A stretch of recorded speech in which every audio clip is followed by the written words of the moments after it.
Hi everyone, it's Laura, and today I'm here to give my thoughts on Warbreaker by Brandon Sanderson. This one I liked a lot. Not as much as the first Mistborn book.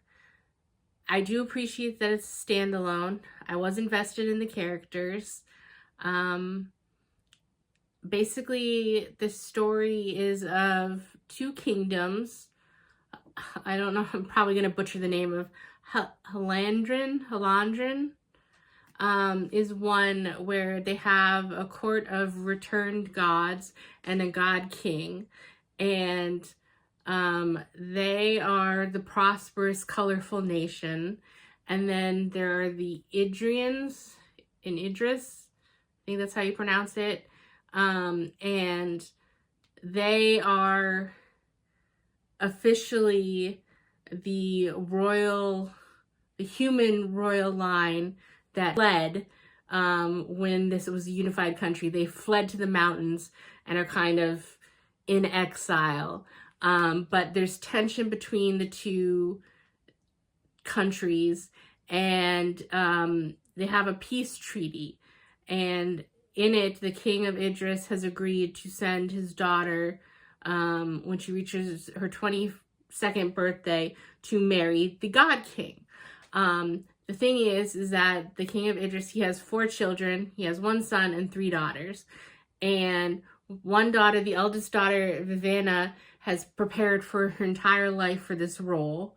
The second daughter has done the duty of all noble families and gone into becoming a monk of their religious sect.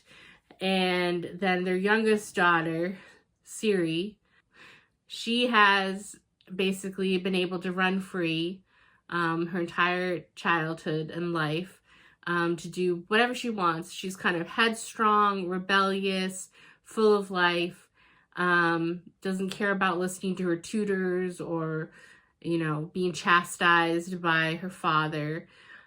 And in an unexpected twist in the beginning, when it's time for them to send the daughter to marry the God King, instead of Vivanna being sent, the king sends his youngest, Ciri. So that's kind of how everything gets started. And so there's political intrigue, there's differing religious ideologies in here. There's an interesting magic system, which I don't quite fully grasp even after finishing this. It has to do with breaths, that every person is born with one breath, and you can imbue it in objects or give it to other people. The Idrians, they believe that breath is the soul. So if you give up your breath to someone else or something, it's like giving up your soul and that you're lifeless. The Halandrins don't believe that, and they use it kind of as a commodity that, poor people, they are given money to give up their breath and become what they call a drab. But then if you've accumulated enough of these breaths, you can infuse it like in objects to do stuff for you. You also get benefits for the more breaths you carry. I just don't really understand so much how the colors come into it, because one of the things that they do, for example, is a simple thing is you can have a length of rope and tell it to, to grab things when I throw you. I'm giving it a bad example, but one of the examples is when someone's learning is throwing it at a tree branch and grab when thrown. And so they throw the rope and it grabs. But the person who's imbuing the breaths into that rope needs to be touching something colorful, and then the color gets drained from that item, turning it kind of to a listless gray in order for it to happen. And the person can recover the breaths from the rope, but not the color. But I just don't understand necessarily what the color aspect plays in this because the breaths make enough sense to me. So I'm still a little confused about that. Maybe if I think about it more, I honestly just finished this evening. So maybe once it ruminates in my head a little more, I'll be able to understand that aspect more. But it's still really interesting either way. But I really like the main character. I'm honestly afraid of saying her name too often. But the Ciri, the one who is married to the God King, and I honestly, I felt for her a lot because she's thrust into this role that she did not expect, that she was blindsided by, and because of her lack of studying with her tutors as much as she should have, she didn't have a lot of the knowledge that she wished she had in these situations. And so she just kind of blindly thrust into this world and trying to do her best to figure it out. And I give her credit for what she manages to accomplish and how she tackles things. Likewise, her sister Vivenna, the character journey that she takes is very interesting to me to watch.